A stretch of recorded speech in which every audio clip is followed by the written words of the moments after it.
Do you want to increase profits and bring down costs in your creative business? If so, this video is for you. I'll be chatting with my own business coach, Gwen Bortner, about how effective inventory management can actually help you increase your profits and bring down expenses. Gwen is a business operations advisor and the founder of Everyday Effectiveness, where she helps visionary entrepreneurs scale their businesses without the stress and overwhelm of trying to figure it out all on their own. In this video, we'll cover some inventory management best practices, including open to buy and how to figure out if you have too much inventory. We'll also talk about the pros and cons of both wholesale versus consignment, as well as doing pre-made versus custom-made orders for both independent makers and artists, as well as independent retail shops. So let's get into it. Hi, Gwen, and thanks for joining me to talk about, I think this is one of your favorite topics, inventory management, and how that can be used to increase profits and reduce cost and expenses, right?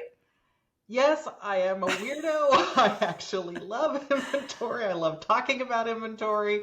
And I am so glad that you invited me to be with you and to talk about this topic, because it is it's a weird passion for me. And it's also something that doesn't get talked a lot about because it's kind of confusing. And almost every time I talk to somebody about it, they're like, well, no one's ever said that. No one's ever told me that. Why is no one talking about this? So I love any opportunity. So thank you for inviting me. I really appreciate it. Yeah. So what are like some of the common mistakes that people have when it comes to inventory? Like, is it possible to have too much inventory? So the answer to that almost always is yes. For years, I was a business teacher through the National Needle Arts Association. And anytime someone would come up to me and they'd say, so I'm having a little trouble and I'm not sure, I'm not quite sure where to start. And I would say, you have too much inventory. And they're like, but I haven't even told you how much inventory you have. And it's like, yeah, that's almost always the first issue is you have too much inventory. Anytime people don't have too much inventory, they have nothing to talk to me about because their businesses are super profitable. They're running really well. So it really is, the answer is probably yes. If you're feeling like you're not super profitable, you probably have too much inventory. And any client I've ever worked with, when we get their inventory to a correct level, they're automatically making more profit. And it's so counterintuitive.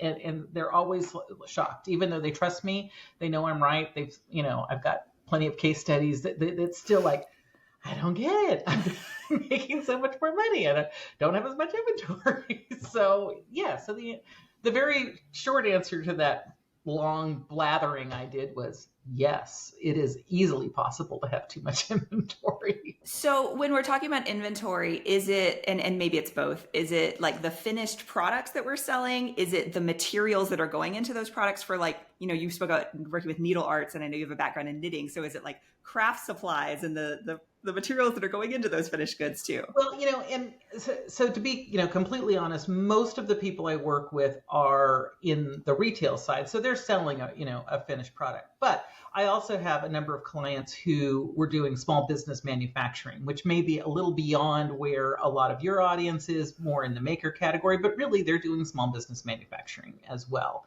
And what I find is it's a mix of both. Right? It's a mix of having too much finished product and either having too much of some raw materials and not enough of others, but it's really about the right sizing of it. So it's not as much about too much or too little. It's really about, are you right sizing your inventory, whether it's the raw goods piece of it that you're using to create, whatever your product is that you're creating, or is it the finished product sitting on the shelves based on what your model looks like. So how do you figure out what the right size is then?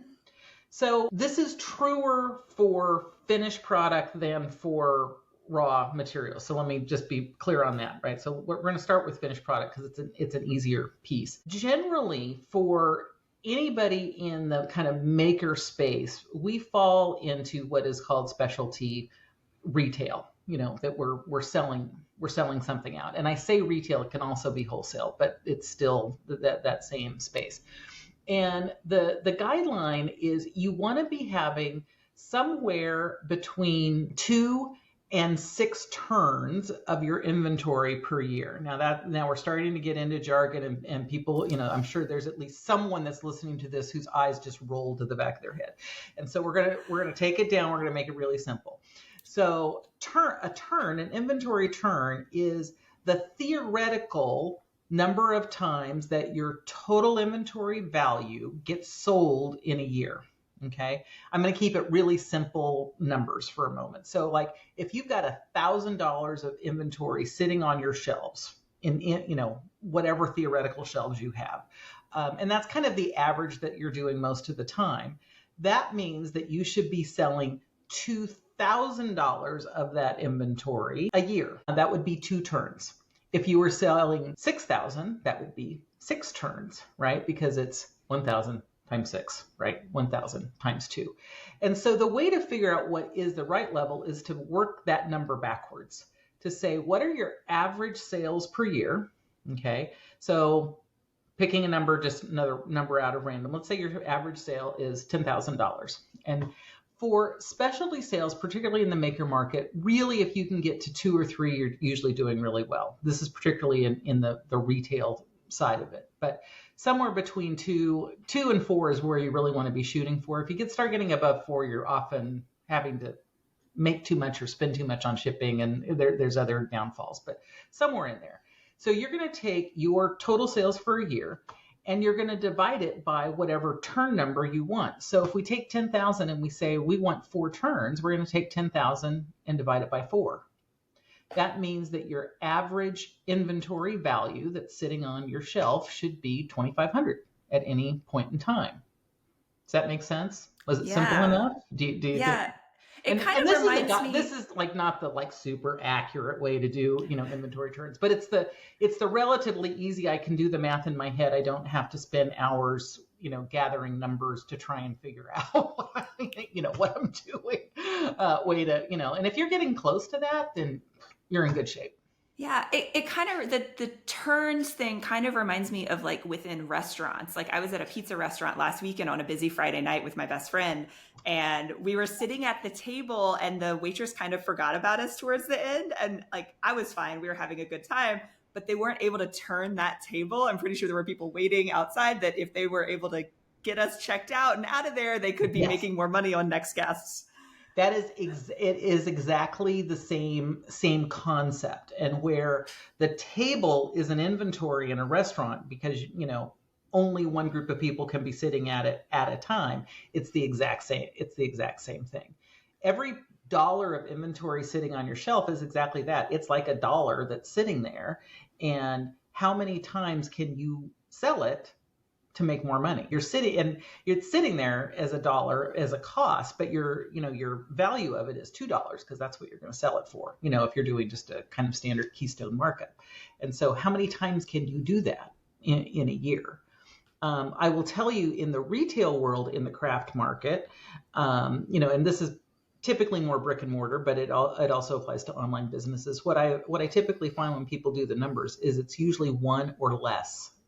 That when they start working with me, they're only getting 1 or less than 1 turn per year. And it's like, yeah, you need to cut your inventory in half, which of course is a very scary thing because most people believe more inventory creates more sales, but that's not actually a true statement. Yeah. And when you're talking about retail specifically with like independent boutiques and things like that, there's something called open to buy, right? This is related to what you're talking about. So the open to buy is a way to help manage how much money you're actually spending on inventory. Okay, because almost everybody that's in any sort of maker, environment is in it because they love the thing, right? There is no like just hardcore business person that says, I want to open a yarn shop because it's going to make me lots of money. That is not the way this works. We all know that, right? That is just not how this is. We love knitting. We love yarn. We love woodworking and we love, the process of building something. It doesn't matter what it is. It's all about, the passion and the excitement for it.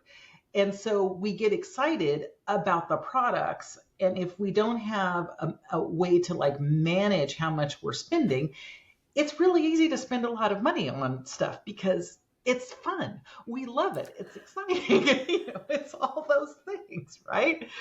So the open to buy is a way to manage that. And the idea is however much money got for the product that you just sold. And I'm going to use a simple Keystone situation, right? So we sell the product retail for 10, it cost us 5 to bring it in.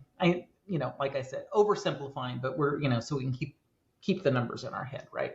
So if we're selling a product for 10, but it's costing us 5, if we sell $100 of that product, that meant that we probably spent $50 of cost on it, right?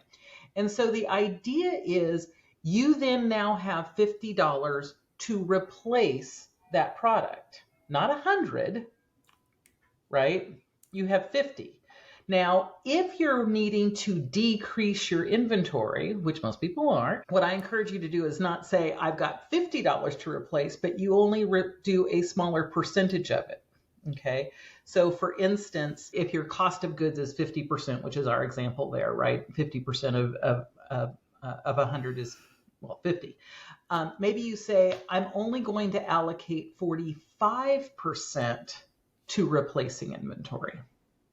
Right. And so over time, you start decreasing it gently without doing a big, sale where you're losing money or, it happens over time, way less painful. And you're not seeing this huge change in your business model so aggressively that it becomes problematic. If you need to do it a little bit faster, then maybe we say we only take 40% of our cost, to put toward open to buy. But the way I find that's the easiest way to do it is to set up a separate account, a completely separate, checking account, bank account, savings account, whatever you want. Generally, I recommend some sort of more like a checking account where money can come in and out pretty easily. And every time that you're making a sale, either daily or once a week or whatever, you look at your total sales and you say, we sold X amount, and so we're going to move X percentage over to this account. Doesn't mean I get to spend it every day. It means I need to know how much money is in here. But by putting it in a separate account, it makes it so much easier to track and say, oh, I've got $40 that I can spend. Well, this thing's going to be $300. And then when you spend it, back to you're still going through that same process, like I said, daily or weekly, whatever actually makes sense. So we've talked about, so inventory management for retail shops and inventory management for like makers and artists who are possibly creating products for those independent retail shops.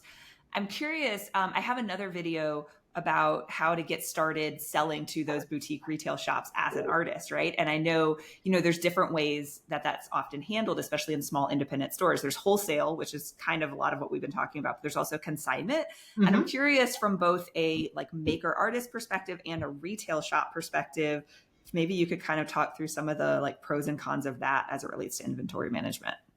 So there's pros and cons on both sides, which I love that you're aware of. A lot of people are like, oh, you've got to do this. And it's like, no, there are different answers for different people, right? So as the maker, getting your product into the retail shop, it's technically better for you most of the time if you can have them buy it wholesale.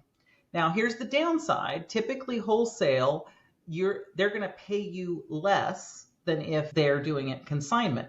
But the thing is, when it's sold, it's sold. It's never coming back. It's their problem, as it were, to make sure that it gets sold at that point. And so a lot of folks shy away from wholesale because it's like, but I make more in consignment. But you may or may not make more depending if or if not it sells, right? So there's an upside to doing the wholesale. The downside is exactly that. Typically where wholesale, and I'm using, really generic, numbers, and I'm not saying this is what it has to be, but, typically wholesale is 50% of what, expected retail is, where consignment can run to 60 or 70% of what retail is. So the maker is making more. but it could sit for 2 or 3 or 4 months before it sells. And when it's sitting in their shop, it's not sitting anywhere else to be sold. So there's only, a narrow place. Now, if you find a shop where your product is turning really consistently, then consignment might be a better option, because it's almost like it's going wholesale, but you're actually making more money, in the process. The reason a retail shop likes consignment is because they don't have the obligation to pay you until they've actually made their money, right? So that's the advantage for them. The reason that they like to buy wholesale is because generally the cost is less. So, there's pros and cons in both sides. And I think you have to look at each situation case by case.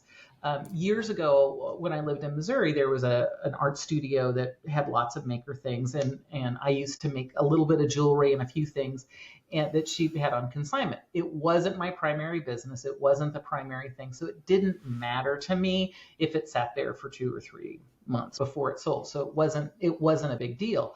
But like 90+% of her product was all consignment, but it allowed her to bring in lots of different artists and be moving things around and have lots of variety, which in fact actually made the shop more interesting to people and potentially brought in more customers. There's a lot of reason for the various business models and why you might choose one over another, but you really want to look at it with the full picture in mind and not just look at one narrow element of it. Yeah, I think it's so important to understand like the goals and the pros and cons of both. Because I had one of my members of the Badass Creatives Marketing Accelerator was dealing with a consignment situation where the shop, wasn't turning over her inventory very fast. And then they stopped communicating with her, and she could have used that inventory for craft shows that she was doing, and eventually she was able to like go get it all back. But it's so important to like understand your own goals when going into that situation.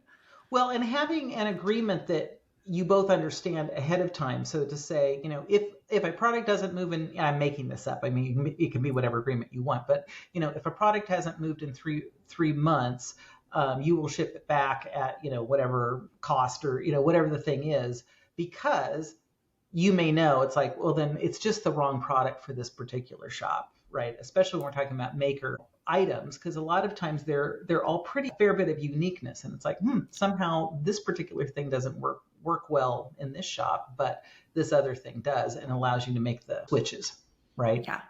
Okay. And then one final question related to like maker businesses and artists. I've heard this come up where people wonder, should we be selling pre-made items? Should we be like creating a bunch of inventory up front? Or should I do custom made to order? Like, is there one that's better? Again, it depends, but. Well, and it's back to what is the overall goal, right? So the value of making product ahead of time is often you can do it a little more assembly line like, right? And they're similar and you can do them a little bit faster because it's repetitive. And so therefore the time investment is less, so your profit margin is a little bit higher. And if it's something that people are buying consistently, then there's also the upside of that, right? That you've always got product that people are looking for. On the other hand, doing made to order allows you to not invest time and money in product that just sits and never sells. There's some upside there, and often you can charge a little bit more for that made to order because it is customized to the person that they're that they're potentially buying it for, because they're picking their color, they're picking whatever details that come into it. So there can be an advantage there. But the downside is, what if you get 100 made to orders all at the exact same time, because you probably can't fill them in the time frame that you normally want to do. So it's a little bit of looking at both and seeing where does this particular piece fit in, and also how generic the piece is. So like, knitting is my primary craft. I would never do knitting stuff as pre-made because there's way too many choices and details and specifics. But the wire wrapped based jewelry that I was doing was fine, because it was like, a neck is pretty much a neck. Earrings are pretty much earrings. They're going to fit most people. They either like them or they don't. It doesn't have quite the same level of chance of working or not working. So I think that also plays into it. And it really does. What is your overall business model? What are you looking to do long term? If you're looking to really build this as a full-time business long term, handmade is probably not, unless you're charging really high prices for it so that you can really make it a viable business, which I've seen people do. Or if you're looking for a longer term business, otherwise you're probably looking about how can I outsource it? How can I do this so it's repeatable? And that typically is more of a pre-made option. But back to, what is it that you're looking to get out of the business to help really drive that answer? Absolutely. Yeah, it's so important to be in alignment and clear about your own goals and your own business values. And if somebody needs help with that, because you're actually my business coach right now and you're amazing and you're so great at like systems and operations and things like inventory management and figuring out how to get in there and like increase your profits and decrease your expenses. So how can people get in touch with you and find out about how to work with you? So the best way is to jump to my website, which is everydayeffectiveness.com. Or people can just reach out via email at gwen@everydayeffectiveness.com. And say, oh my gosh, I heard you on Mallory's show and I've got questions.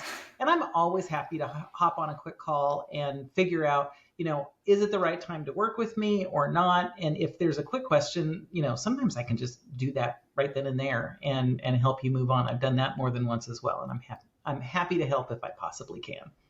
Awesome. Thanks so much, Gwen. You're welcome. Thanks for having me.